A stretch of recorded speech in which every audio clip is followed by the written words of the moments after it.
New ইয়র্কের Manhattan থেকে আপনাদের সঙ্গে আছে আমি খালেদ মহিউদ্দিন। ছাত্র জনতার আন্দোলনে শেখ হাসিনা সরকারের পতনের পর প্রথম যে কয়েকটি দাবি উঠেছে তার মধ্যে একটি দাবি হচ্ছে সংবিধান সংস্কারের। কেউ কেউ বলছেন যে আমাদের সংবিধানটি পুরোপুরি নতুন করে লিখতে হবে, কেউ কেউ বলছেন যে এটা সংস্কারটা করতে হবে, তবে এই সংবিধান আমাদের চলবে না সেটি প্রায় নিশ্চিত। এই সংবিধান সংস্কারে একটি কমিশন গঠন করা হয়েছে।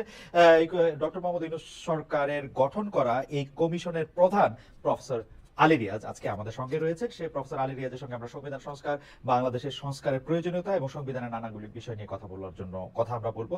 স্যার, আপনাকে স্বাগত জানাই আমাদের অনুষ্ঠানে।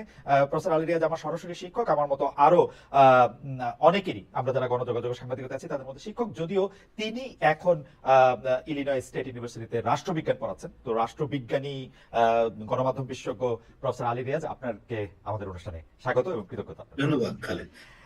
স্যার, আমি প্রথমে যে বিষয়টি জানতে চাইবো যে সেটি হলো যে আপনি সংবিধান সংস্কার কমিশনের প্রধান হিসাবে দায়িত্ব নেয়ার 3 সপ্তাহ আগে সংবিধান নতুন করে লেখার পক্ষে অবস্থান নিয়েছিলেন। আপনি মানে বক্তব্যই দিয়েছিলেন। এই যে এই অবস্থানটা, এইটা একটা কনফ্লিক্ট অফ ইন্টারেস্ট বা এর কাছাকাছি কিছু কিনা? কারণ আপনি যে প্রতিষ্ঠান, স্যার আপনার মনে আছে নিশ্চয়ই, যে সেন্টার ফর গভর্নেন্স স্টাডিজ এর অনুষ্ঠানে বক্তব্য দিয়েছিলেন, সেটার আপনি উপদেষ্টা ছিলেন।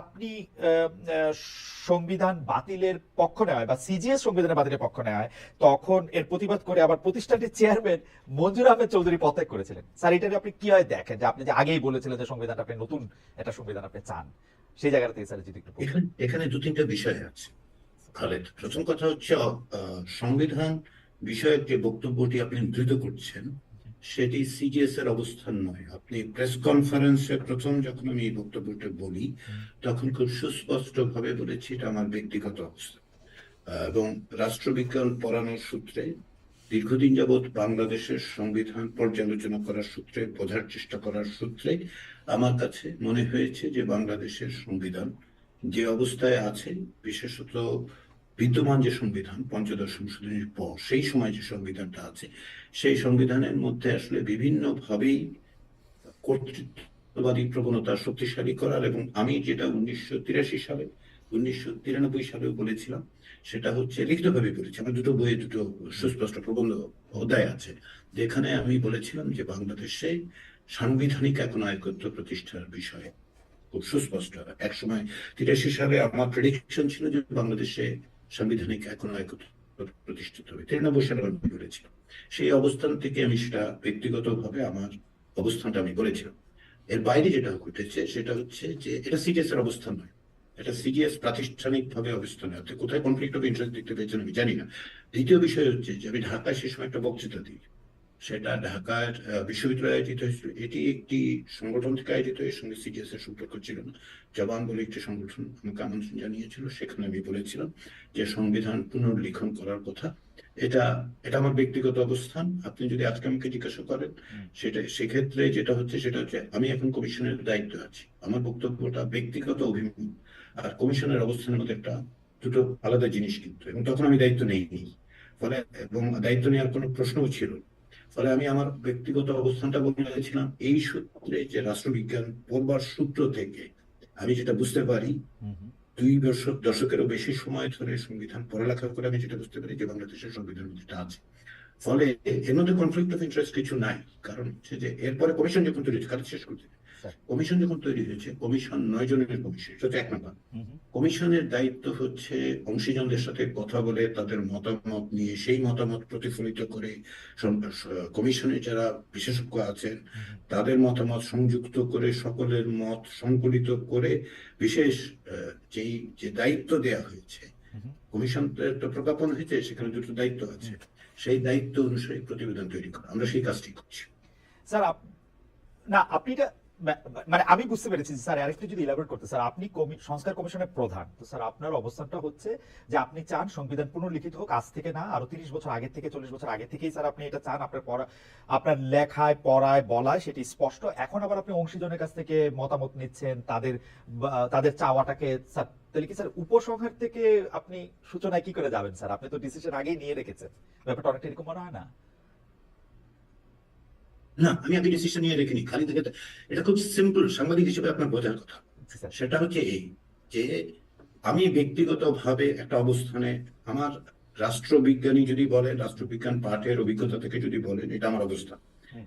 এখন যখন আমাকে একটা দায়িত্ব দেওয়া হয়েছে, সে দায়িত্বটা আমি যখন নিয়েছি, দায়িত্বটা প্রজ্ঞাপনের দুটো বিষয় বলা হয়েছে, তাই তো? জি স্যার। একটা হচ্ছে যে পর্যালোচনা করা, আরেকটা হচ্ছে যে কিছু সুপারিশ দেওয়া সংস্কারের জন্য। এই দায়িত্বটা আমি পালন করছি। এই ক্ষেত্রে শুধু আপনি যদি বলেন যে আমার অবস্থান কি নির্ধারণ করবে, তাহলে বুঝতে হবে যে আপনি এখনো এক কেন্দ্রিক ব্যবস্থা এবং মনে করেন যে সকল ব্যক্তি আসলে একনায়কী মনোভাব নিয়ে চলে, তা নয়।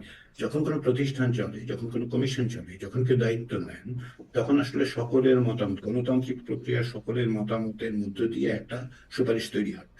সেদিক থেকে এই সুপারিশের যে কাজগুলো আমরা করছি, সেগুলো সকলের মতামতের প্রতিফলন। সেই মতামতের মধ্যে কমিশনের 9 জন সদস্য, আমি একজন। এর বাইরে হচ্ছে এ পর্যন্ত, আপনাকে আমি বলি, সংখ্যাগুলি বলে আপনি বুঝতে পারবেন। আমরা যখন ওয়েবসাইটটা শুরু করি, তখন থেকে 1.5 সপ্তাহ 2 সপ্তাহের মধ্যে 50,000 লোক মতামত দিয়েছে। খেয়াল করুন, 50,000। আমরা একটা জরিপ করেছি বিবিএস এর মাধ্যমে, 46,000 হাউস হোল্ডে সার্ভেটা করা হয়েছে। এবার সিম্পল ম্যাথ, প্রায় 1 লাখ লোক, তাই তো? এই 1 লক্ষ লোক, মানে 1 লাখ লোকের মতামত আছে। আমরা সিভিল সোসাইটির অর্গানাইজেশন গুলোর সাথে কথা বলেছি। এর মধ্যে সিভিল সোসাইটি অর্গানাইজেশন সব মিলে টিলে আপনি যদি দেখেন, প্রায় 52টা সংগঠনের প্রতিনিধিরা এসেছিল। আমরা অন্তত পক্ষে 7 জন সংবিধান বিশেষজ্ঞের সাথে কথা বলেছি। তো এরকম আমি একটা হিসাব দিতে পারি আপনাকে। এদের মতামত গুলো তো, এরা অংশীজন বাংলাদেশের, তাদের সংবিধানের বিষয়ে তাদের বক্তব্য আছে, তাই তো? এদের এগুলোর থেকেই আসলে একটা সুপারিশ মামলা তৈরি হবে। এই ধরুন আমাদের কমিশনে অন্য কেউ ওটা যদি মনে করে, ধরুন কথা আমাকে বাদ দিন, কেউ যদি মনে করে যে তিনি এইরকম করতে হবে বা ওই রকম করতে হবে, সেটাই সিদ্ধান্ত হবে। স্যার এটা পরিষ্কার। আমরা একটু সংবিধানের ভিতরে আসি স্যার। আমরা সংবিধানে থাকা রাষ্ট্রের 4 মূলনীতি, মানে এখন পর্যন্ত সংবিধানে যা আছে, জাতীয়তাবাদ, গণতন্ত্র, সমাজতন্ত্র এবং ধর্মনিরপেক্ষতা, এগুলোকে আমরা দেখতে পাচ্ছি যে মুজিববাদের উপকরণ হিসেবে আখ্যা দিচ্ছে বৈষম্য বিরোধী ছাত্র আন্দোলনের নেতৃবৃন্দ। বিজয় দিবসে নাগরিক কমিটির মিছিলে অন্যতম প্রধান স্লোগান ছিল মুজিববাদ মুর্দাবাদ। 72-এর যে 4 মূলনীতি নিয়ে সংস্কার কমিশনে, বা স্যার যদি আপনাকে জানতে চাই যে আপনার অবস্থান, মতামত বা সুপারিশ কি। আমার প্রশ্নটা এই জন্য যে শেখ হাসিনা প্রবর্তিত ফেসিবাদে 15 বছর ধরে সকল প্রতিষ্ঠানগুলি গলা টিপে হত্যা করার ক্ষেত্রে, মানুষ মারার ক্ষেত্রে, এই ভোট চুরির জন্য, দুর্নীতির জন্য এই 4 মূলনীতিকে আসলে কোনোভাবে দায়ী করা যায় কিনা, মানে স্যার আপনি যদি একটু বলতেন। এখানে দুটো প্রশ্ন আছে। আসলে আমরা আপনার প্রশ্ন থেকে একটু দুটো প্রশ্ন, ঠিক আছে? একটা হচ্ছে যে 4 মূলনীতির কথা বলেছেন বাংলাদেশের সংবিধানে, যে 1972 সালে গণপরিষদের মধ্য দিয়ে লিখিত সংবিধানে অন্তর্ভুক্ত করা। আপনি সেই 4 মূলনীতির কথা বলছেন, তাই তো? জি জি স্যার। এই যে 4 মূলনীতি 1972 সালে বাংলাদেশের সংবিধানে সংযুক্ত হলো, এর কোনো অতীত ইতিহাস আপনি কি আমাকে বলতে পারেন? মানে বাংলাদেশের মুক্তিযুদ্ধ, যেটা একটা গণযুদ্ধ, যে গণযুদ্ধে সকলে অংশগ্রহণ করেছে, কিংবা ধরুন 1970 সালে নির্বাচন, যেটাকে আওয়ামী লীগ দাবি করে যে তার ম্যান্ডেট বাংলাদেশের সংবিধান রাখার জন্য, সেখানে কি এটা উল্লেখিত ছিল? 1969 সালের আন্দোলন, সেখানে কি এটা উল্লেখিত ছিল না? তাহলে পুরো ব্যাপারটাই হচ্ছে 72 সালে যে সংবিধান তৈরি করা হচ্ছে, যা কার্যত একটি দলের দ্বারা তৈরি হচ্ছে। গণপরিষদে সর্বসাকুল্যে 3 জন ছিলেন যারা আওয়ামী লীগ করতেন না, তাই তো? আওয়ামী লীগ 1970 সালে যে নির্বাচন হয়েছিল, তার ভিত্তিতে এই দাবিতে তারা একটা গণপরিষদ গঠন করে। কিন্তু বাংলাদেশের মুক্তিযুদ্ধ তো আসলে সকলে অংশগ্রহণ করেছিল, দল মত নির্বিশেষে। এ বিষয়ে তো আপনার মনে, আমার মনে কোনো সংশয় থাকার কথা। এটা একটা পিপলস ওয়ার, জনযুদ্ধ ছিল। তো তাদের প্রতিনিধিত্ব কি আপনি মনে করেন 1972 সালে যে গণপরিষদ সেখানে ছিল না? তার মানে একটা অপ্রতিনিধিত্বশীল গণপরিষদের মধ্য দিয়ে পূর্বে আলোচিত হয়নি এমন বিষয়কে রাষ্ট্রীয় মূলনীতি হিসেবে সংযুক্ত করা হয়েছে। সে সময় ক্ষমতায় যারা ছিলেন তাদের আদর্শ, তারা তো অন্যদের আদর্শকে নিশ্চয় সংবিধানে যুক্ত করেন, করেছেন কি, করতে পারেন কি? তাহলে যদি কেউ বলেন যে এটা আসলে আওয়ামী লীগের আদর্শ 1972 সালে বাংলাদেশের সংবিধানে যুক্ত করা হয়েছে, আপনি কি ভিন্নমতের জায়গাটা কোথায় বললেন? আমি ভিন্নমতের জায়গাটা দেখতে পাই না। এখন তাহলে এটা দাঁড়াচ্ছে যে রাষ্ট্রীয় মূলনীতির আলোচনা। আসলে এইখানে একটু বলি, তাহলে বাংলাদেশের মুক্তিযুদ্ধের মধ্য দিয়ে আমাদের প্রথম সংবিধান কোনটা? প্রথম সংবিধান 72 সালে তৈরি হয়। প্রথম সংবিধান 1971 সালে তৈরি হয়েছে, সেটা হচ্ছে স্বাধীনতার ঘোষণাপত্র। সেখানে সাম্য, মানবিক মর্যাদা এবং সামাজিক সুবিচারের কথা বলা হয়েছে, তাই তো? হুম হুম আপনি 72 সালের সংবিধানে তার রেফারেন্স পান না হুম কেন বলুন তো? সেটার উল্লেখ নেই কেন? হুম যে প্রথম সংবিধান যেখানে বলা হচ্ছে যে এই কারণে আমরা রাষ্ট্র প্রতিষ্ঠা করছি, রাষ্ট্রটা প্রতিষ্ঠিত হওয়ার পর তার সংবিধান ক্ষেত্রে যুক্ত করছেন না কেন? হুম এই প্রশ্নটা আমি করতে পারি, আপনি করতে পারেন, নাগরিকরা করতে পারে। হুম ফলে যার আদর্শ নিয়ে যে আলোচনা, এই আলোচনাটা একটু অন্যভাবে করতে হবে, কেবলমাত্র আজকের সংবিধান সংস্কারের বিবেচনায় নয়, রাজনৈতিক ভাবে। দ্বিতীয় যে কথাটা বলেছেন যে শেখ হাসিনার 15 বছরের ফ্যাসিবাদ হুম বাংলাদেশে একনায়কতান্ত্রিক হুম ব্যবস্থা অনেকবার ঘটেছে। ব্যক্তি কেন্দ্রিক বা ব্যক্তিতান্ত্রিক স্বৈরতন্ত্র, পার্সোনালিস্টিক অটোক্রেসি 2বার ঘটেছে। 1975 সালে শেখ মুজিবুর রহমান বাংলাদেশের সংবিধান বদলে দিয়ে রাতারাতি পুনর্লিখন করে কোন রকম ম্যান্ডেট ছাড়া একদলীয় ব্যবস্থা চালু করেছে। এটা বাংলাদেশের সংবিধানের পুনর্লিখন। তাহলে এইটা, এবং তারই পরবর্তী সময় সেই একই দল যার নাম বাংলাদেশ আওয়ামী লীগ, যার সভানেত্রী ছিলেন শেখ হাসিনা, তারা যখন ক্ষমতায় আসেন 2009 সালে, তারা একই ব্যবস্থা নিল। আদর্শের মিলটা বুঝতে পারছেন তো? হুম কানেকশনটা কি বুঝতে পারছি আমরা? হুম আসলে যদি বুঝতে অসুবিধা হয় আমি সাহায্য করতে পারি আপনাদেরকে। সেটা হচ্ছে একটি রাজনৈতিক দলের আদর্শ হচ্ছে ব্যক্তিতান্ত্রিক স্বৈরতন্ত্র প্রতিষ্ঠা করা। তার জন্য তারা সংবিধান বদলে দেন, পুনর্লিখন করেন। 1975 সালের জানুয়ারি মাসে হুম বাংলাদেশের সংবিধান পুনর্লিখিত হয়েছে। পুনর্লিখিত হয়েছে, কথাটা আমি আবার বলি। রাইট কারণ হচ্ছে যে আপনি 1972 সালের প্রণীত সংবিধান এবং 75 সালের জানুয়ারি মাসের পরের সংবিধানে এক সংবিধান নয়, জি স্যার একেবারে এক সংবিধান নয়। মর্মবস্তুর দিক থেকে, কাঠামোর দিক থেকে হুম রাষ্ট্র বদলে দেওয়া সংবিধান। হুম একই ঘটনা ঘটেছে আপনার 2011 সালে পঞ্চদশ সংশোধনী নীতি। হুম, তাহলে একটি কানেকশনটা বুঝতে পারছেন কি? জি স্যার কেন এই ফ্যাসিবাদ, এই ফ্যাসিবাদের কথা আপনি বলছেন, সেটা যে আদর্শ দিয়ে পরিচালিত হয়, সেই আদর্শ 72 থেকে 75 ছিল, সেই আদর্শ আজকেও ছিল। ফলে কানেকশনটা হচ্ছে এই জায়গায়। হুম আদর্শিক ভাবে আওয়ামী লীগের এই অবস্থানটা আছে, স্যার এই এই জায়গায় হচ্ছে প্রতিষ্ঠান মানুষের বিষয়। স্যার আমি আমি শুধু দুইটা জিনিস পরিষ্কার হওয়ার জন্য, একটা হচ্ছে যে সাম্য মানবিক মর্যাদা বা সামাজিক ন্যায়, মানবিক মানবিক মর্যাদা এবং মানে ন্যায় বিচারের কথা যেটা বলা হয়েছে, সামাজিক ন্যায় সামাজিক সুবিচার। সামাজিক সুবিচারের কথা যেটা বলা হয়েছে, সরি সামাজিক সুবিচারের কথা যেটা বলা হয়েছে, সেইটার থেকে যে 4টা মূলনীতি নেওয়া হয়েছে, গণতন্ত্র, জাতীয়তাবাদ, সমস্ত ধর্মনিরপেক্ষতা, এগুলি তো আওয়ামী লীগের ম্যানিফেস্টোতেও ছিল না। আর আমরা কেন, বা এগুলি তো আওয়ামী লীগেরও মূলনীতি না, তো আমরা কেন বলতেছি যে আওয়ামী লীগ তার মূলনীতিটাকে সংবিধানে অনুবাদ করছে? এটা হচ্ছে প্রশ্ন নাম্বার 1। আর প্রশ্ন নাম্বার 2, আচ্ছা, তাহলে উত্তরটা দিয়ে নিই, জি আমাদের জি স্যার জি স্যার বুঝতে সুবিধা জি হবে। স্যার বলেন স্যার। আপনার কি মনে হয় যে 1972 সালে আওয়ামী লীগ যে সংবিধানটা লিখেছিল, হুম, হুম। সেই সংবিধানে সে অন্য কারো আদর্শ ওখানে যুক্ত করে দিয়েছিল? অন্য কেউ আপনার কি মনে হয়? অন্য কেউ কি সে সময় ছিল স্যার? মানে গণপরিষদের মানে মধ্যে এটাই 116 দেশের সম্ভব গুপ্ত? যে আওয়ামী লীগ তার সংখ্যাগরিষ্ঠতা নিয়ে, না আগে আমার কথাটা শুনুন। স্যার হ্যাঁ, স্যার বলুন বলুন, আবার শুনি একটু। না স্যার, এটা হচ্ছে যে অন্য কেউ বলতে যে 116 দেশের গুপ্ত গণপরিষদের কথা যদি আমরা ধরি। হ্যাঁ, না, তিনজন ছিল, তিনজন হ্যাঁ ছিল। তিনজন, ওই মানে গণপরিষদে হ্যাঁ আওয়ামী লীগের বাইরে তিনজন ছিল। হ্যাঁ এবং সরঞ্জিৎ সেনগুপ্ত কিন্তু সংবিধানে স্বাক্ষর করেনি, এটা আমাদের মনে রাখতে হবে। জি তিনি বলেছিলেন যে এটা তিনি স্বাক্ষর করবেন না, করেনি 72 সংবিধান। কিন্তু প্রশ্নটা সেটা নয়, প্রশ্নটা হচ্ছে যে আপনি যে বললেন যে, এবং অনেকে বলেন, মানে আপনি বলছেন বলে আমি প্রশ্নটার উত্তর দেওয়ার সুযোগ পাচ্ছি, সেটা হচ্ছে যে 72 সালের সংবিধানে এটা এটা তো আওয়ামী লীগের আদর্শ ছিল। হুম তো আওয়ামী লীগের আদর্শ ছিল না, সেটাই তো আমি বলছি, হুম যে আপনি 1970 সালের ম্যান্ডেটকে বিবেচনা করছেন আপনার সংবিধান লেখার, কিন্তু হুম সেখানে আপনি আমাকে বলেন নাই যে আসলে এই এই জিনিস আমি করবো। বরং 71 সালে গণযুদ্ধের সময় আমরা চুক্তি করেছি, এটা সামাজিক চুক্তি। হুম হুম, সামাজিক চুক্তিটা কি? যে সাম্য, মানবিক মর্যাদা এবং সামাজিক সুবিচার সুবিচার, নিশ্চিত করে, এই জন্য আমি রাষ্ট্র প্রতিষ্ঠা করছি। রাইট। তারপর আপনি হঠাৎ করে 72 সালে এসে আপনাদের মনে হলো যে না, আরো 4টা জিনিস আমাদের কোথাও থেকে আবিষ্কার করতে, ওই 3টা আমরা ফেলে দিচ্ছি। হুম ফেলে দিচ্ছি কথাটা আমি বললাম এই কারণে, আপনি বাংলাদেশের সংবিধানটা 72 সালের সংবিধান নিয়ে দেখুন, ওখানে উল্লেখ নেই।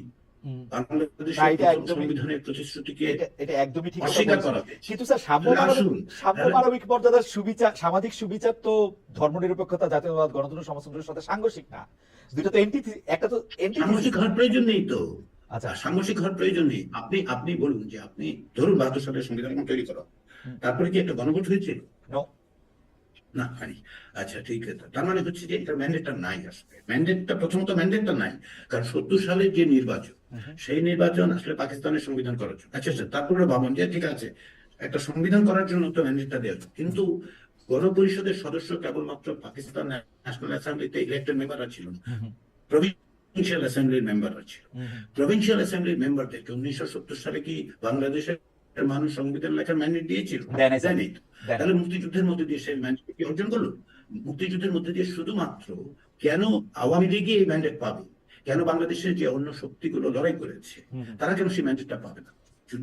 মুক্তিযুদ্ধে যদি আমার ম্যান্ডেট হয়, সেই ম্যান্ডেট তো ন্যাপের আছে, সেই ম্যান্ডেট সিপিবির আছে, সেই ম্যান্ডেট অন্যান্য সংগঠনের আছে, তাই না? Right. সেটা তাহলে আপনি না, কমপ্লেক্সিটিটা বুঝতে পারছেন। স্যার এটা একদম পরিষ্কার, আমি বুঝতে পারছি স্যার। এটা এখন পরীক্ষা দিলে স্যার আপনার কাছেও আমি হয়তো ভালো নাম্বারই পাবো। কিন্তু স্যার আপনি আমাকে একটু এইটা বলেন তো স্যার, আপনি এই সবসময় ভালো নাম্বার পেয়েছেন, অসুবিধা নেই। আচ্ছা স্যার, এইটা আপনি আমাকে একটু বলেন তো স্যার, এই যে 24-এ এই জুলাই আগস্টে যে আমরা মানে যে আন্দোলনের মধ্যে ছাত্র জনতা, আসলে ছাত্ররা, আমি ছাত্র জনতা বিএনপির এই বয়ানটা বলতে চাই না, ছাত্ররাই আসলে নেতৃত্ব দিয়ে শেখ হাসিনার পতন ঘটালো। ছাত্রদের আত্মত্যাগের ফলেই কিন্তু শেখ হাসিনা পালাতে বাধ্য হলো, এবং যারা আওয়ামী লীগের হয়ে অনেক বড় বড় কথা বলতো তাদেরকে আমরা এখন ইন্দুরের গর্তে দেখতে পাচ্ছি। কিন্তু ঘটনা হচ্ছে স্যার, এটার মধ্যে তো আমাদের অংশগ্রহণ ছিল, ছোট হইতে পারে, বিএনপির অংশগ্রহণ ছিল, বড় হইতে পারে, ছোট হইতে পারে, অনেকের অংশগ্রহণ করেছিল। কিন্তু উনারা ক্ষমতায় গিয়ে, এই বৈষম্য বিরোধী ক্ষমতায় গিয়ে, তারা যে তাদের মতো করেই সংস্কারের কথা বলতেছে, তাদের মতো করেই সংবিধানটাকে চালাতে বলতেছে, এই ম্যান্ডেট তাদের কে দিল? তারাই ম্যান্ডেট কই পাইলো? না না না না না, এক্ষেত্রে খালেদ বুঝতে আপনি ভুল করছেন। আমি তো বৈষম্য বিরোধী ছাত্রদের প্রতিনিধি নই। কমিশনে একজন ছাত্র প্রতিনিধি আছে, 9 জনের একজন, হুম, হুম, তাই না? হুম, হুম। আমি যদি 10 জন হতো তাহলে ইজিলি বলতে পারতাম অঙ্কটা সহজে 10%। রাইট, এখন হচ্ছে 11%, রাইট। তাই তো? হুম, হুম, শুধু 11%। হুম, আমি যে সংখ্যাগুলি বললাম না, হুম। প্রায় 1 লাখের মতো লোক ইসে করেছে। এরা কি আহ, সবাই কি বৈষম্য বিরোধী ছাত্র আন্দোলনে যুক্ত? তারা বলছেন যে সংস্কারটা কিরকম করে হবে, কি ধরনের সংস্কার তারা, সংবিধান বিষয়টা আমি বলতে পারি। আমাদের কাছে যারা কথা বলতে এসছে, যে প্রতিষ্ঠানগুলোর থেকে, আমরা তো সিভিল সোসাইটি অর্গানাইজেশন দিয়ে ডেকেছি, তারা এসছেন, বলেছেন। ফলে যেটা হচ্ছে, ওই যে আপনি বলছেন যে তারা নির্দেশ দিচ্ছে, আমার কাছে এরকম কোনো নির্দেশ আমি পাই নাই। আমি জানি না আপনি কোথা থেকে পেয়েছেন যে তারা তাদের মতো করে সংস্কার হবে। সংবিধান সংস্কারের ক্ষেত্রে সংবিধান সংস্কার কমিশনের যে ম্যান্ডেট হুম, হুম, বা আপনি প্রজ্ঞাপন যে আমাদের টার্মস অফ রেফারেন্স, হুম, হুম। মানে লিগালিস্টিক্যালি স্পিকিং, জি। টার্মস অফ রেফারেন্সটা হচ্ছে খুব সিম্পল। 1 নাম্বার হচ্ছে বাংলাদেশের বিদ্যমান সংবিধান পর্যালোচনা করা, যা করতে গিয়ে আমরা, খালিদ, আমরা 121টি সংবিধান পর্যালোচনা করেছি। হুম, আমাদের গবেষকরা, আমাদের কমিশন সদস্যরা, আমি নিজে, হুম, বাংলাদেশও 121টি সংবিধানের সঙ্গে তুলনা করা হয়েছে দেখার জন্য। হুম, যেমন ধরুন কি কি বিষয় দেখেছি, বাইক্যামেরাল পার্লামেন্ট আছে কিনা, কারণ অনেকেই বাইক্যামেরাল পার্লামেন্টের কথা বলেছে। হুম, এই যে এক বিশেষ ব্যক্তির প্রতিকৃতি অফিসে স্থাপন করার বিষয় সংবিধানে যুক্ত করা হয়েছিল, হুম, এটা পৃথিবীর আর কোথাও আছে কিনা সেটাও আমরা খুঁজে দেখার চেষ্টা হুম, করেছি। বুঝতে পেরেছেন? তাহলে আমাদের কাজ হচ্ছে পর্যালোচনা করা, আমরা করে তার, এবং পর্যালোচনা তো কেবলমাত্র আপনার একটা কাজ, মানে একটা বই পর্যালোচনার মতন তো নয়। হুম, একটা সংবিধান একটা জাতির দলিল, হুম, সেটা তৈরি হয় তার ইতিহাসের মধ্য দিয়ে। হুম, সেই ঐতিহাসিক পটভূমিকাটা আমাদের বুঝতে হয়েছে, সেটা পর্যালোচনা করেছি। পরের অংশটা হচ্ছে আমাদের সেটা হচ্ছে যে আমরা কিছু সুপারিশ দেবো। হুম, হ্যাঁ, আমরা সুপারিশ দেবো, মানে ম্যান্ডেটের বাইরে কিছু নাই। হুম, তো সুপারিশটা কি আমরা নিজেরা 9 জন বসে তৈরি করছি? হুম। এর মধ্যে একজন ছাত্র সদস্যকে আমাদেরকে বলে দিচ্ছেন না, তা তো হচ্ছে না। আচ্ছা স্যার, এটা হচ্ছে আমি প্রশ্নটাকে একটু রিফ্রেশ করি স্যার। এইরকম সংস্কার করতে স্যার, আমি কিন্তু আগেই বলে রাখি, আমার কিন্তু এগুলি আমার প্রশ্ন না স্যার। লোকজন আবার ভুল বোঝে আমার টিকি নাকি ভারতের কাছে বাধা, আমি আপনার এই প্রশ্ন করতেছি দেখা। হাওয়েভার, আমি আমি আমি আমি আমি যেটা জানতে চাই স্যার, এইটার জন্য কি আসলে জনগণের ভোট নেওয়ার দরকার ছিল? একটা রাজনৈতিক না দল না যারা না, খালেদ, এইখানে আপনি ভুল করছেন। স্যার। লেজিটিমেসি, লিগ্যালিটি এবং ইসে, আপনি যদি বলেন যে ভোট, হুম, হুম। ভোটের কথা বলছেন তো, জি স্যার, 3টা নির্বাচন দেখেন নাই? দেখছি স্যার। নির্বাচন হয় না, দেখেছেন? নির্বাচন হয় না, আপনিও দেখেছেন, আমিও দেখেছি। নির্বাচনই হয় না। তাহলে ওই নির্বাচনের ম্যান্ডেট দিয়ে তো শেখ হাসিনা দাবি করেছিলেন যে তিনি বাংলাদেশের সমস্ত কিছু ত্রাতা, কর্তা, whatever she wanted to be. তাহলে আপনি শুধুমাত্র এই যে নির্বাচনের ভোটের কথা বলছেন কেন? বাংলাদেশের মুক্তিযুদ্ধ কিসের ভোট আমাকে একটু বলেন তো। 9 মাসের 90-এর গণ আন্দোলন কিসের ভোট আমাকে একটু বলেন তো। এরশাদ সাহেব যদি ওই দিন দাঁড়িয়ে বলতেন, আপনি কি তার সাথে থাকতেন যে না, এটা তো ওনারা তো ভোটের মধ্যে দিয়ে আসেন? শাহাবুদ্দিন সাহেবকে যে ক্ষমতা হস্তান্তর করা হয়েছিল 1990 সালে ডিসেম্বর মাসে, ওটা কিসের ভোট আমাকে একটু বলেন তো। ফলে সবকিছু ভোটের হিসাব করবেন না। রাইট। কারণ কি জানেন, বৈধতা তৈরি হয় জনগণের আকাঙ্ক্ষা থেকে। সেই আকাঙ্ক্ষার বিভিন্ন রকম প্রকাশ ঘটে। একটা হচ্ছে নির্বাচন, যখন একটি গণতান্ত্রিক প্রক্রিয়া থাকে তখন একটা নির্বাচন হয়, তার মধ্যে দিয়ে আকাঙ্ক্ষার প্রকাশ ঘটে, তখন পার্টিগুলো ম্যান্ডেট পায়, ম্যান্ডেট টু গভর্ন। আর তারা তো মনে করেন লাইসেন্স টু রুল। হুম, তো এখন হচ্ছে ম্যান্ডেট টু গভর্ন পায় নির্বাচনের মধ্যে দিয়ে, যখন গণতান্ত্রিক প্রক্রিয়া থাকে, যখন শাসক শ্রেণী, হুম, বিশেষত শাসক গোষ্ঠী, বিশেষ ক্ষমতায় থাকা লোকজন, হুম, তারা যখন এটাকে একটা ক্লায়েন্টেলিস্ট নেচার, একটা ক্লেপ্টোক্রেটিক জায়গা তৈরি করে, চুরি, হুম, চৌর্যবৃত্তি, আর কিছুই না। হুম। তো এখন আপনার বৈধতাটা কোথায়?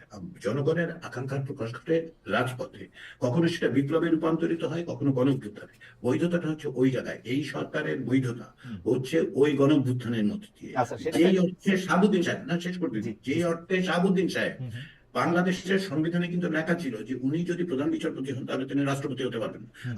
বাংলাদেশে একটা সংবিধানের শুধু সংশোধনী করা শাহাবুদ্দিন হয়েছে সাহেবের জন্য। এটা বৈধতা দেওয়ার জন্য। শাহাবুদ্দিন আপনি সাহেবের খেয়াল জন্য। করে দেখুন। রাইট। তাহলে আমরা এটা বৈধ বললাম কেন? বৈধ বললাম কারণ হচ্ছে মানুষের আকাঙ্ক্ষাটা 90 সালে রাজপথে প্রকাশিত হয়েছে। স্যার, আমি স্যার এই আলোচনাটা স্যার আসলে আরেকটু ক্লাসরুম, আরেকটু একাডেমিক আলোচনা আপনার সঙ্গে এসে স্যার আমার আলাদা করে বুঝতে হবে। আমি শুধু অল্প করে একটু জানতে চাই যে স্যার, মানে ঘটনাটা হইলো যে শেখ হাসিনা তো ভোট চোর ছিল। যেই তিনটা নির্বাচনের কথা বলা হইতেছে ওই তিনটা তো আসলে নির্বাচন হয় নাই। এই সরকার এসে একটা সুষ্ঠু নির্বাচন দিবে, যেই সুষ্ঠু নির্বাচনের ফলে জনগণের যে আকাঙ্ক্ষা সেটা আসলে আমরা কাউন্ট করতে পারবো, আমরা এটা মেজার করতে পারবো। তারপরে জনগণের আকাঙ্ক্ষায় থাকা যে সরকার, আসা যে সরকার, সেই সরকার আমরা কি চাই সেটার প্রতিফলন ঘটাবে। আমার কাছে হিসাবটা তো না, সহজ। আপনি আপনি যে জায়গাটা মিস করছেন, জি স্যার। এই সরকারটা আসছে কিসের উইলের কারণে? উইলটা কি? বেশি উইল উইলটা তো হলো হচ্ছে হাসিনা চলে যাক, সরকার যেই আসুক। স্যার ওই সময় তো অবস্থা এরকম হয়েছিল, হাসিনা গিয়া একটা যে কেউ আসলেই আমরা খুশি হইতাম। এটা তো স্যার মানে আপনি না, সে তো খালেদ স্যার খালেদ হাসিনার বিষয়টা জায়গাটা মিস এরকম ছিল, করছেন হাসিনা কোথায়? উঠা গিয়া স্যার আমরা এরকমও কইতে মানুষের, আমি চাই না কিন্তু মানুষের এরকমও কইতে শুনছি এখন আর্মি আসুক, উমুক আসুক, তুমুক আসুক, আমরা কেয়ার করি না, হাসিনা যাক। ব্যাপারটা উইলটা ছিল হচ্ছে এই পর্যন্ত, যে কোনো ভাবে যাক। এমনকি স্যার এটা বলা উচিত না, তারপর মইরা যাক, এগুলোও শুনছি। হ্যাঁ, হ্যাঁ, খালেদ, কিন্তু একই সঙ্গে একটা গণ অভ্যুত্থান ঘটে কেন? গণ অভ্যুত্থান ঘটার তো কতগুলি কারণ থাকে, এবং লক্ষ্য করে দেখুন, আপনি নিজেই বললেন যে এর নেতৃত্ব দিয়েছে বৈষম্য বিরোধী ছাত্র আন্দোলন, রাইট, তাই তো? রাইট। ওরা যখন শহীদ মিনারে ঘোষণা করে তারা কি বলেছে? বলেছিল এক দফায়, তারা কি বলেছিল? অন্তর্বর্তী সরকার চাই এবং একটা নতুন রাজনৈতিক বন্দোবস্ত চাই। সেটা শোনার পরে তো লোকজনকে বাড়ি চলে গিয়েছিল যে না, ওরা তো রাজনৈতিক বন্দোবস্ত চায়, আমি চাই শুধুমাত্র শেখ হাসিনা মানে ইসে থেকে, তার যে গ্রিপ সেখান থেকে মুক্তি। প্রত্যেকটা আন্দোলনের মধ্যে আকাঙ্ক্ষা করে তৈরি হয়। গত 15-16 বছরের মধ্যে যে আকাঙ্ক্ষাটা তৈরি হয়েছে, আপনি নিজেও বলেছেন স্যার যে প্রতিষ্ঠানগুলো ধ্বংস হয়েছে, জি, তাই তো? জি স্যার, প্রতিষ্ঠানগুলো ধ্বংস প্রতিটা হয়েছে, প্রতিটা। কাছ থেকে পরে ঝড়ে ঝঞ্ঝায় নষ্ট হয়ে যায়নি। এটা শেখ হাসিনা ব্যক্তিগতভাবে নষ্ট করেছে, ধ্বংস স্যার করে আমি দিয়েছে। আপনার কথা ধার করে বলি, এটা সব জায়গায় আপনি কোথায় যেন এটা লিখছেন, প্রতিষ্ঠানকে ধ্বংস করা হয়েছে শুধুমাত্র একক, মানে এক ব্যক্তি নিজের প্রতিষ্ঠা করার জন্য। এটা সাংঘাতিক। এটা কিন্তু আওয়ামী লীগের এই প্রতিষ্ঠা হয়েছে। করার জন্য না, শুধু প্রতিষ্ঠান ধ্বংস করা হয়েছে শুধু শেখ হাসিনা, মানে আওয়ামী লীগ নাই কিন্তু, 15 বছর আওয়ামী লীগ নাই, তা তো নাই, তা তো শুধু নাই। শেখ হাসিনা এই আছে। তো ব্যক্তিতান্ত্রিক স্বৈরতন্ত্র বাংলাদেশে, আবারও বলি, তোকে বলেছি আবারও বলি, দুইবার প্রতিষ্ঠিত হয়েছে। আপনি খেয়াল আছে কি, যারা যারা একটু মানে আমার মতো বয়সী, হুম, তাদের মনে থাকবে এক নেতা এক দেশ। হুম, হুম, এই স্লোগান 1972 হুম, 75-এ তোলা হয়েছে, বিশেষত 75-এ তোলা হয়েছে। হুম, বাংলাদেশের একটি সংবাদপত্রে হুম, লেখা হয়েছিল শেখ মুজিবের শাসন চাই, আইনের শাসন চাই না, এই জাতীয় কথাবার্তা। তো সেগুলো তো আমরা জানি। এটাই ওই যে আপনার পুরনো প্রশ্নে ফিরে যাই, যে আপনি বললেন না যে 72 ওই কনস্টিটিউশনের ওই আইডিওলজির সাথে আজকের এই এই মানে আওয়ামী লীগের মিলটা কোথায়? মিলটা এই জায়গায়, তারা প্রতিবারই প্রতিষ্ঠানগুলো ধ্বংস করে। এটা ইডিওলজিক্যাল পজিশন তাদের, ওইটাই আদর্শিক অবস্থা। রাষ্ট্র ধ্বংস করে ব্যক্তি তৈরি, ব্যক্তিরা কাঁধে সমস্ত কিছু তুলে নেওয়া, এই সুবিধাটা। ফলে আজকে আপনি যে শুধুমাত্র শেখ হাসিনা চলে গেলে সমস্ত কিছু ঠিক হবে, যদি রাষ্ট্রই ধ্বংস হয়ে থাকে, প্রতিষ্ঠান ধ্বংস হয়ে থাকে, তাই না? তাহলে কি করতে হবে? প্রতিষ্ঠান গড়ার কতগুলি পূর্ব শর্ত আছে, সেই জায়গাগুলো আপনাকে তৈরি করতে হবে। এই যে সংস্কারের কথা বলা হচ্ছে, সবটাই তো বলা হচ্ছে না যে আগামীকাল এগুলি করে দেওয়া হবে, যে কোথাও থেকে ধার দেনা করে এনে একটা প্রতিষ্ঠান বানিয়ে দেওয়া হতে যায় না। প্রতিষ্ঠানের প্রক্রিয়া তৈরি হয়। আপনি যদি পুরো জায়গাগুলো ক্লিন আপ না করেন, যদি প্রতিষ্ঠানের জায়গা মানে যে অংশগুলো ভেঙে পড়েছে সেগুলো বাদ দিয়ে যতটুকু আছে সেটা শক্তভূমির দিকে তৈরি করার না চেষ্টা করেন, তাহলে কোথায় দাঁড়াবে? স্যার আপনি একটা নির্বাচন করলেন, স্যার এইটা তড়িঘড়ি একটা নির্বাচন করাই কি যথেষ্ট? স্যার এটা আপনি ঠিকই বলছেন স্যার। আপনি কি 1 মিনিট একটু স্যার বলবেন, আমরা আসলে আওয়ামী লীগের, বিশেষ করে আমি আওয়ামী লীগও কইতে চাই না, শেখ হাসিনার এই দুঃশাসনের দায় আমরা কি বাংলাদেশের আর সব পলিটিক্যাল পার্টিরা, বিশেষ করে বিএনপি জামাত, যারা আসলে জোট হিসাবে আসলে এর পরের বার যারা ক্ষমতায় আসবে, তাদেরকে আমরা কি আসলে দায়ী করতেছি না? মানে তারা আসলে আর করবে না, আমরা 53 বছরের শাসন দেখছি, কেউ এগুলি করে নাই, না, সুতরাং না, আমাদের না, করে যেতে হবে। না। স্যার আমরা কি একটু ওদেরকে খালেদ, বেশি খালেদ, আপনি আপনি এই জায়গায় একটু, আপনাকে আমি একটু ব্যাখ্যা করি। আমি কিন্তু কখনো বলি নাই যে রাষ্ট্র করবে না, এরকম কথা আমি বলি না। আমি রাজনীতিবিদদের প্রতি আস্থাশীল। হুম, আমি চিরকালই বিরাজনীতিকরণের বিরুদ্ধে। আমি কখনোই বলি নাই কে আসলে কি করবে সেটা জনগণ সিদ্ধান্ত নেবে। হুম, কিন্তু আপনি কি করতে হবে সেটা বলার রাইটটা তৈরি হয় কোথা থেকে জানেন? বলার রাইটটা তৈরি হয় রাজপথের রথের মধ্যে দিয়ে, হুম, জনগণের ক্ষোভের মধ্যে দিয়ে, নেতৃত্বের কারণে। যে যে নতুন রাজনৈতিক বন্দোবস্তের কথা বলেছিলেন ছাত্ররা, হুম, সেটা সেই কারণে এটা তৈরি হয়। শুধু তাই না, আপনি যদি দেখেন যে মানে অকস্মাৎ জুলাই 2024 সালের আন্দোলন সফল হয়েছে এরকম মনে করার কোনো কারণ আমি মনে করি না। হুম, বাংলাদেশে দীর্ঘদিন 15 বছর ধরে যে স্বৈরতান্ত্রিক শাসন, বিশেষত ব্যক্তিতান্ত্রিক স্বৈরতন্ত্র, যেটা আপনি বারবার বলছেন, আমি বলছি যে শেখ হাসিনার শাসন, তো এই জায়গায় থেকে বেরোবার পথ থেকে এটা তো ওই সময় যে আন্দোলনগুলো হয়েছে হুম, সেই আন্দোলনগুলিরই তো এক ধরনের ধারাবাহিকতার মধ্যে আমরা জুলাইতে দেখতে পাই। হুম, কারণ হচ্ছে অ্যাট্রসিটিটার এক্সটেন্টটা হাই, রাইট। কিন্তু এবং অ্যাসপিরেশনের জায়গাটা কিন্তু সেই। এবং এইটার কারণ হিসেবে মানে এটা আমরা দেখতে পাচ্ছি যে এই যে এখন যারা মানে ক্ষমতায় আসে, বিশেষ করে আমাদের বৈষম্য বিরোধী ছাত্র আন্দোলন থেকে যেসব উপদেষ্টারা এবং উপদেষ্টারও বড় উপদেষ্টারা, অতি উপদেষ্টারা যারা আসেন, তাদের আচার আচরণ এটা দেখা যায়। তারা আইন নিজের হাতে তুলে নিতেছেন, বিচার নিজেরা করতেছেন, সালিশ করতেছেন, মানে একদম। এবং কেউ অন্যটা বললে শেখ হাসিনার মতোই শেখ হাসিনার গলাও ধমকাইতেছেন স্যার। এটাকে আপনি দেখতেছেন? এটা অন্য আলোচনা, এই দায়িত্ব আমার না স্যার, না স্যার, আমি আমাকে। আপনার এটা বইলা রাখলাম আর কি। আমি ঠিক করছি এখন থেকে না, না, প্রতিবার এটা এটা করে নিয়ে একটু আবার করে কথা বলবো। বলা যায়, কিন্তু আমরা আসলে ওই আলোচনাটা করি যে আলোচনাটা করার জন্য রাইট, আমরা এখানে রাইট। আমি ওই আলোচনা আসছি স্যার। আপনি আসবেন এবং সংবিধান সংস্কার নিয়ে আমরা একটা বাছাই করা প্রশ্ন করছিলাম আসলে অনেক সংস্কারের মধ্যে।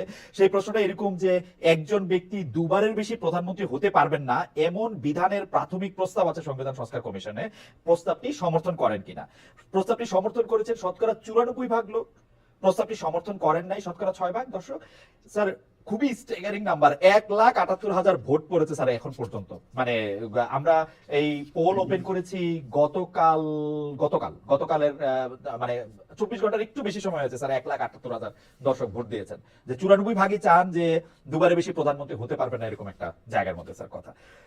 স্যার আমাদের এবারে যে প্রশ্ন, আপনি এটা নিয়ে মন্তব্য করতেও পারেন নাও পারেন স্যার, আমাদের এবারে যে প্রশ্ন যে অন্তর্বর্তী সরকার টিএসসি তে বা শহীদ মিনারের শপথ না নিয়ে বঙ্গভবনে বর্তমান সংবিধানের অধীনে শপথ নেয় জুলাই বিপ্লব নস্যাৎ হয়ে গেছে। আমাদের এমন কথা বলছেন হচ্ছে কবি রাষ্ট্রচিন্তক আমরা যাকে বলি জনাব ফরহাদ মজার। অন্যদিকে মির্জা ফখরুল ইসলাম আলমগীর বলছেন যে বর্তমান সাংবিধানিক ধারাবাহিকতা তিনি জোর দিচ্ছেন। তিনি বলছেন জুলাই আগস্ট এটা বিপ্লব ছিল না, কারণ বিপ্লবী দল ছিল না, বিপ্লবী সেনাবাহিনী ছিল না। স্যার আমি আপনার কাছে একজন রাষ্ট্রবিজ্ঞানীর কাছে জানতে চাইবো যে স্যার জুলাই স্পিরিট আপনার কাছে আসলে কি? বিপ্লব, অভ্যুত্থান, কোনটা? আমি এটাকে বিপ্লব বলি না, আমি এটাকে গণ অভ্যুত্থান বলি। অভূতপূর্ব, অভাবনীয় এক গণ অভ্যুত্থান ঘটেছে বাংলাদেশের ইতিহাসে। এর চেয়ে বড় গণ অভ্যুত্থান ঘটেনি। এমনকি স্বাধীনতার পূর্বের গণ অভ্যুত্থান যেটা সবচেয়ে বড় 69-এ, সেটাও প্রকৃতপক্ষে মানে আপনি সমকাল পত্রিকায় 3রা আগস্ট সম্ভবত আমার যে লেখাটা ছাপা হয়, হুম, সেটা তো আপনি হয়তো দেখবেন 3 বা 4 তারিখে। সেটা হচ্ছে আমি তখনই এটাকে গণ অভ্যুত্থান বলে চিহ্নিত করেছিলাম। হুম, হুম। ফলে আমি এখনো মনে করি এটা একটা গণ অভ্যুত্থান, ব্যাপক গণ অভ্যুত্থান, অভূতপূর্ব এবং বড় রকমের মানে পরিবর্তনের ইঙ্গিত এবং সম্ভাবনায় পরিপূর্ণ একটা গণ অভ্যুত্থান। Okay sir. স্যার পরের প্রশ্নে কি যাবো না স্যার? এটা নিয়ে আপনি আরেকটু বলবেন? Please, please, sir please. পরের প্রশ্নটা হচ্ছে স্যার, সংবিধান সংস্কার নিয়ে কথা বললি কেন জানি এই প্রশ্নটা সবার আগে হয় যে আমাদের সংবিধানে কি বিসমিল্লাহটা থাকবে? আমাদের সংবিধানে কি রাষ্ট্রধর্ম হিসেবে ইসলাম হিসেবে উল্লেখিত থাকবে?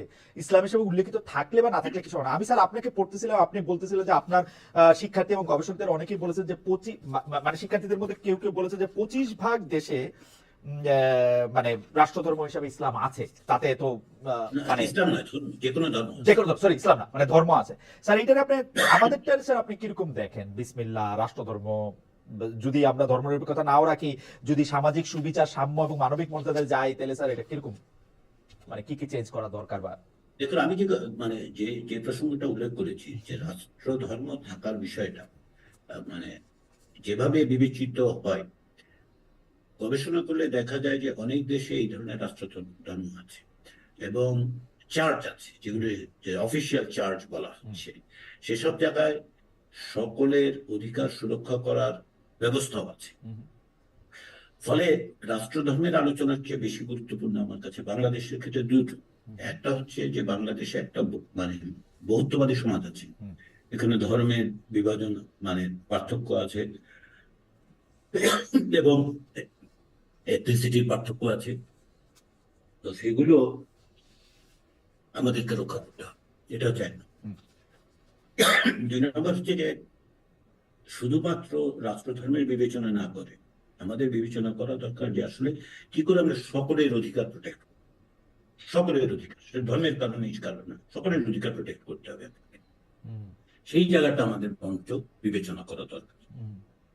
ওকে স্যার, এই প্রসঙ্গে সরি সরি সরি স্যার, আপনার প্রতি একটু অসুবিধা হচ্ছে, কিন্তু স্যার এই প্রসঙ্গে আরেকটা, এটাও একটু ছোট করে একটু জানিয়ে নিতে চাই স্যার। বাংলাদেশে যে 53-54 বছরে ধর্মনিরপেক্ষতা শব্দটা যে ধর্মহীনতার প্রায় প্রতিশব্দ হয়ে গেল, এটা কি স্যার মানে স্বাভাবিক, মানে এরকমই হওয়ার কথা ছিল? মানে সেকুলার শব্দটা কি আসলে সংখ্যা, আহ, মানে এক এক জায়গায় তো এক এক রকম, মানে আমাদের সেকুলারিজমের অর্থ তো আবার ভারতে আরেক রকম, মানে মানে এইটা কি স্যার আপনি কিরকম দেখেন যে ধর্মনিরপেক্ষতা এবং ধর্মহীনতা কি আসলে যে একরকম না জায়গায় চলে আসলো স্যার? না না না, প্রথম কথাটা বলি, সেকুলারিজমের বাংলা ধর্ম নিরপেক্ষতা হুম। এটা ভুল, নির্বিচার, মানে এটা ভুল। ধর্ম নিরপেক্ষতা সেকুলারিজম নয়।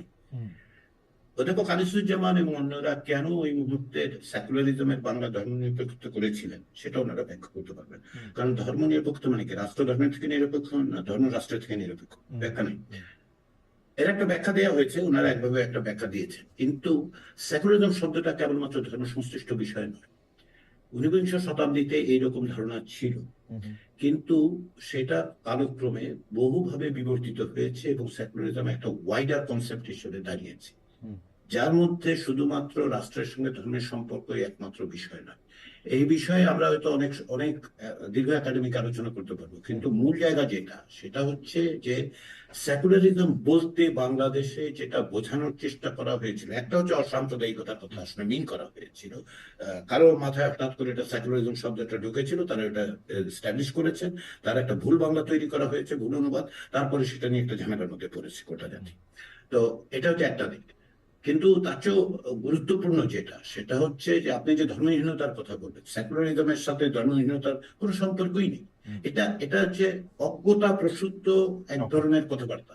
এখন আমি খালিদ বলতেই পারি যে ফুটবল খেলার সাথে আসলে চাঁদে যাওয়ার একটা সম্পর্ক আছে, এখন বললে আপনি কি করবেন?